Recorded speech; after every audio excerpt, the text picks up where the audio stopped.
e você aprenderá a despertar alegremente pela manhã como uma canção de louvor em seu coração. Obrigado, Pai, por mais um dia para provar que eu e tu somos um, por mais outro dia para revelares o teu reino, as tuas riquezas, a tua harmonia, a tua saúde e não a minha. De mim mesmo eu não tenho saúde, do meu próprio eu não tenho riqueza, de mim mesmo não tenho nenhuma virtude. Há apenas um bem e esse é o eu do meu próprio ser. Quando eu, que escrevo, desvendo a verdade do eu, do seu ser como Deus, o Filho de Deus, o Cristo como mediador, a individualização, o elo de ligação entre eu, o Pai, e eu, o Filho, eu estou revelando a verdade que liberta. Mas se alguns estudantes no futuro afirmarem que eu, que escrevo, sou seu mestre, você vai reconhecer o que eles estão fazendo.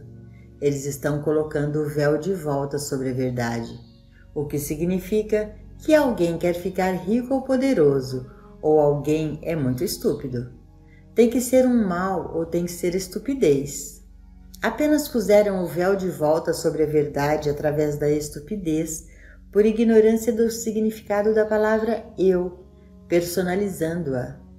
Outros puseram o véu também por ignorância, tentando adorar alguém, pensando que isso seria humildade. Mas o que é a verdadeira humildade? A humildade é reconhecer que o mestre espiritual é o Cristo de Deus. Isso é humildade, porque leva à seguinte verdade: e eu também. Mas dizer que só um homem é o Cristo de Deus não é humildade, é estupidez. Um ensinamento como esse não pode ser ensinado. Você não pode se elevar em um palanque e dizer isso para as multidões reunidas, nem você pode ensiná-lo nas igrejas ou nas universidades, porque a mente tridimensional não pode recebê-lo e nem pode sair e fazer proselitismo. A única maneira pela qual isso pode ser ensinado é como eu o ensinei. Primeiro vem a revelação dele, que eu mantive trancada, secreta e sagrada dentro de mim, até que com o tempo passei a demonstrar isso na minha vida. Então, sem qualquer publicidade ou qualquer busca, os alunos começaram a vir a mim. Como eles me encontraram, isso é um mistério de Deus, mas eles o fizeram, e eles vieram dizendo: você tem algo, compartilhe comigo. Então eu os alimentei um pouco de cada vez, mostrando por princípios, exemplo e demonstração que isso era verdade.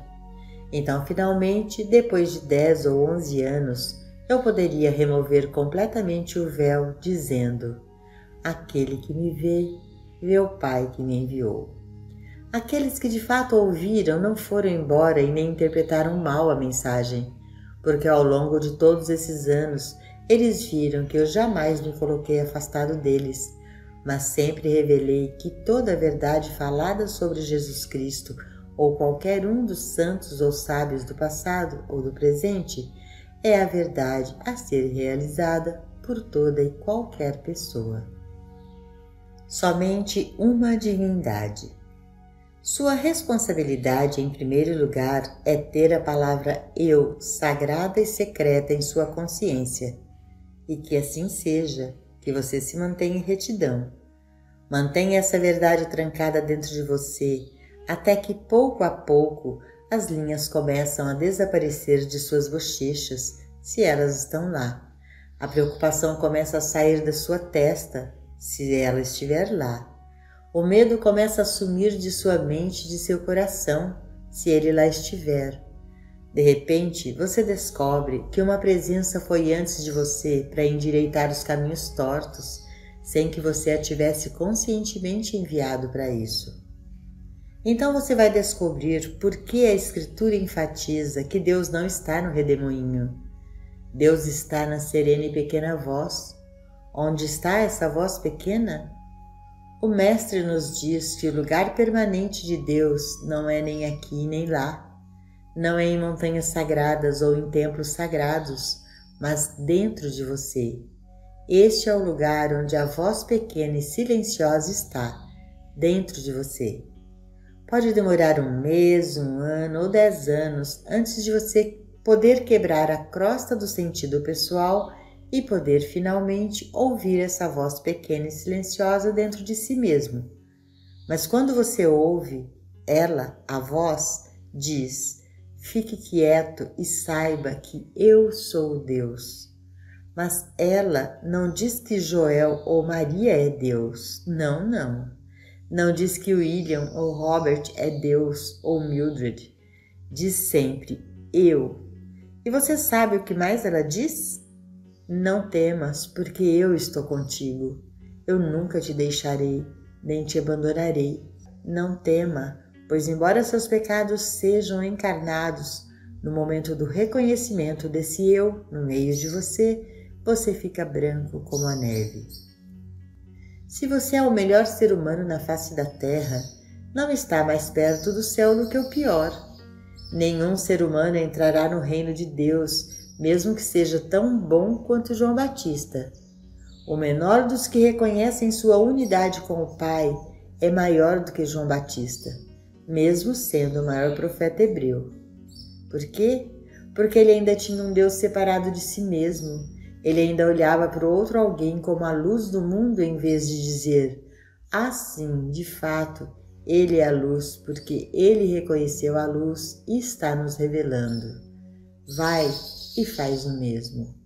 A verdade revelada em todas as épocas sempre foi a revelação de que eu sou ele, não a outra.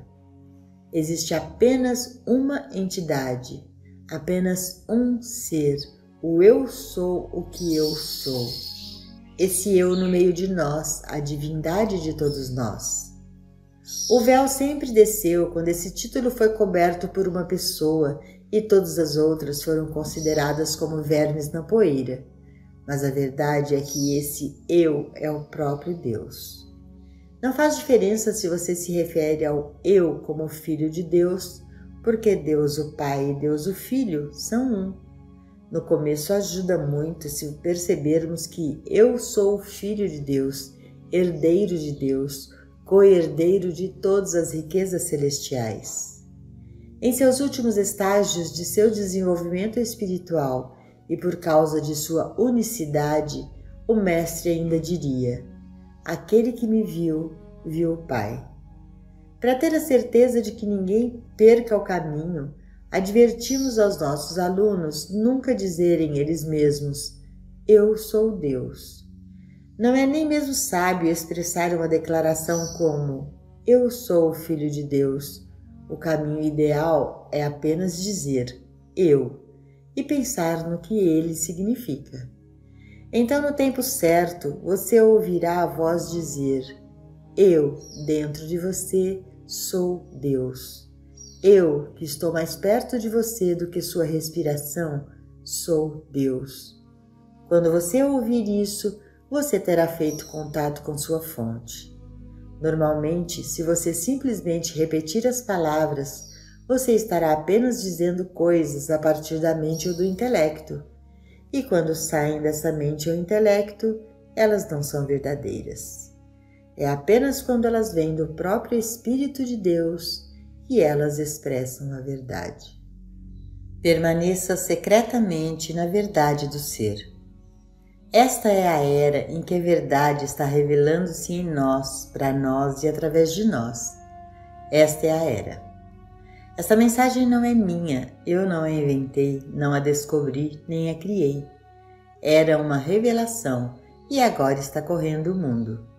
Além disso, esta verdade que é agora revelada na consciência está sendo revelada não apenas na minha consciência, mas também na sua, e não apenas através da minha consciência, mas também através da sua.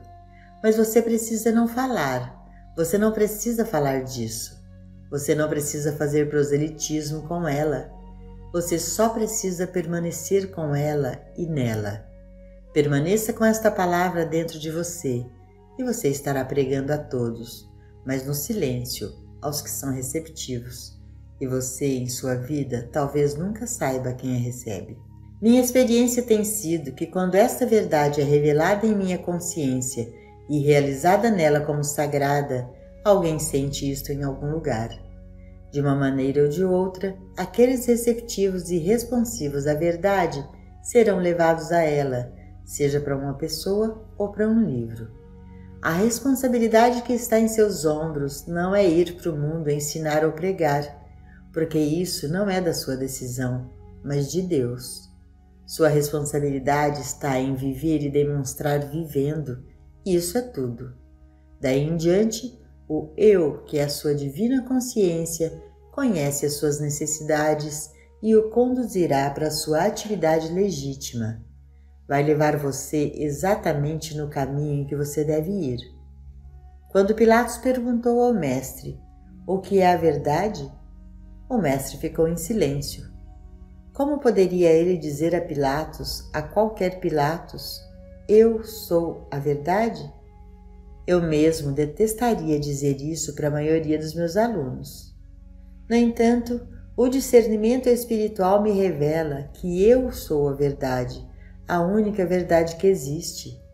Eu no meio de você é a verdade. Eu no meio de mim, eu no meio daqueles na prisão, eu no meio daqueles no hospital, eu no meio daqueles em instituições para doenças mentais. Eu, em qualquer lugar e em toda parte, sou Ele. Despersonalizando o bem e o mal. Por esse reconhecimento, Deus, o bem, é despersonalizado e tornado universal.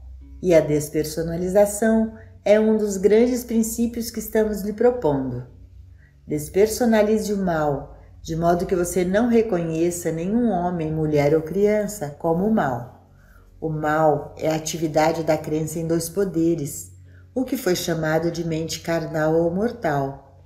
E porque nascemos no meio disso, essa crença opera em você e em mim, às vezes num grau maior, às vezes menor. Mas mesmo assim, não há razão para dizer que eu sou mal ou que você é mal. De fato, você não pode dizer que eu sou o mal quando você agora sabe que o eu sou Deus. Dizer que eu sou mal seria como dizer estou doente. Não é impossível? Imagine o Filho de Deus doente, pobre, morto. Você poderia até rir disso, porque é tão ridículo. Você pode pensar que a falta ou a limitação estão tentando você, ou o pecado, apetite falso, doença, mas você não pode dizer, sou doente, pobre ou pecador. Na verdade, você não pode nem sequer dizer, eu sou bom ou eu sou mau. Deus não conhece nem bondade nem maldade, nem saúde nem doença, porque eu sou eternidade incorpórea. Permaneça na palavra eu. Permita que eu permaneça em você e reconheça a sua identidade. Nunca mais deixe qualquer pessoa encobrir esse eu com um véu outra vez. Mantenha o sagrado e secreto. É por isso que, quando me foi dada esta missão, as palavras finais que me deram na minha iniciação foram estas: nunca busque um estudante. Compartilhe livremente com aqueles que vêm a você. Esta foi a base do meu trabalho desde o início. Não foi anunciado, não tenho procurado sair pelo mundo para corrigi-lo, reformá-lo ou alterá-lo. Ele tem esperado pacientemente ao longo dos anos para que aqueles que estão prontos para receber a graça venham recebê-la. Busque apenas demonstrar Deus e as coisas, saúde, oferta, companheirismo, lar, felicidade, serão acrescentadas a você. Eu no meio de mim é Deus e eu posso descansar e relaxar na certeza de que eu dentro de mim nunca me deixará nem me abandonará. Se eu subir para o céu, eu estarei lá. Se eu fizer minha cama no inferno, eu estarei lá. Se eu andar pelo vale das sombras da morte, eu estarei lá. Se você pode descansar e relaxar nisso, então você pode avançar, porque não é uma questão de permanecer ou não na terra para sempre. Nem a vida e nem a morte podem separá-lo do amor de Deus. Nem a vida e nem a morte podem separá-lo do eu do seu ser. Portanto, mesmo passando por aquilo que o mundo chama de morte ou a próxima experiência, seja ela qual for, você continuará nos desígnios do Pai, na medida de sua realização do eu. A universalidade do eu. Uma ou outra vez nos meus escritos, você deve ter lido que eu nunca, na totalidade da minha vida, dei um tratamento a ninguém. E eu não dei. Por quê? Agora você deve saber o meu segredo. O eu em mim é o eu em você. Quando eu digo que eu vou te ajudar, estou falando sobre Joel, este escritor, ou estou falando sobre o eu em você que está dentro de você? Estou reconhecendo o seu verdadeiro ser. Eu não estou dizendo que o eu de mim é maior do que o eu em você. E então, Joel lhe daria socorro. Oh, não! Eu reconheço a natureza universal do eu e, portanto, se eu disser a você que eu vou estar com você nesse instante, mesmo se você estiver a 10.000 milhas de distância, não fará diferença. Eu estarei com você, porque eu estou no meio de você. Eu estou mais perto de você do que a sua respiração. Por causa desta verdade, você nunca terá que transferir seus pensamentos para os seus pacientes ou estudantes, ou aos membros de sua família. Você só tem que reconhecer o eu no meio deles e confiar no eu para executar sua função. Se você enviar o seu filho ou netinho para a escola e acreditar que o eu de você em casa vai cuidar daquela criança na rua, você vai ficar desapontado. Mas se você envia esse filho para fora sabendo que eu no meio dele é Deus e onde quer que ele vá eu vou, ele andará em seu caminho com segurança. Você não vê o significado do que nos foi dado na história de Ruth e Naomi? Para onde fores, eu irei. Não importa o quanto você tente, você pode separar a si mesmo do eu? Quando você reconhece o eu em mim, você está reconhecendo minha cristandade. Você está orando por mim, me tratando e me abençoando.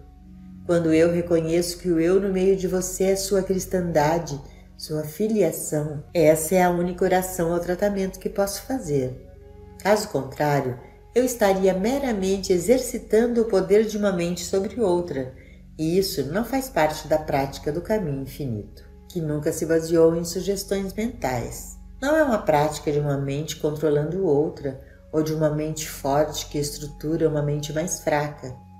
É uma prática que me foi revelada, que eu sou Deus, que eu no meio de vocês é Deus. Esse eu no meio do mundo animal, no mundo vegetal, no mundo mineral, é Deus.